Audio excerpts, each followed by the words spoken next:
It's that time of year in June when the crinums bloom. This is Crinum bulbispermum, one of my absolute favorite South African plants, growing here in New York. These are old plants that have been grown from seed, and they're several years old.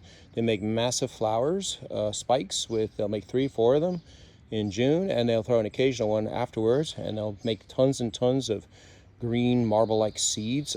They are plants that grow typically at the edge of water, or even in shallow water in South Africa. They are the most frost hardy of all the crinums, and are beautiful plants. This is a form that was grown from wild collected seed from Bloemfontein, I believe, or Kimberley, one of those two areas.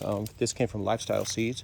They're beautiful flowers. They tend to open up a little more in the evening and the mornings, and they're colorful with their beautiful pink flowers with white in them.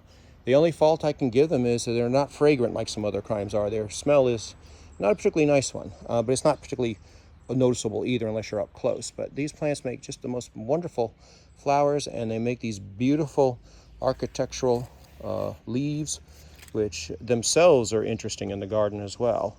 And so I really enjoy growing these things. I think everybody should grow these in places where they could survive.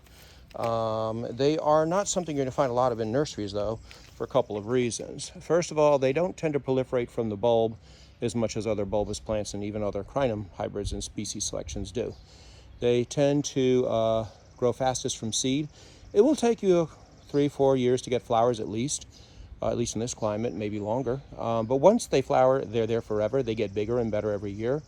And you can get them in variations too. I have others out front that are white flowered, and so you can get some variations in them, and there are plenty of hybrids made with bulbispermum that give you the hardiness plus some of the other desirable features other crinums have, like scent and whatnot. So yeah, Crinum bulbispermum.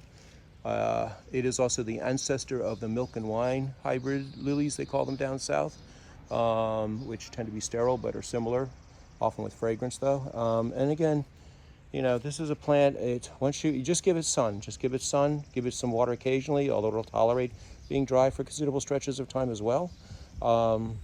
Just doesn't ask for much and richly rewards you when you grow them in the garden.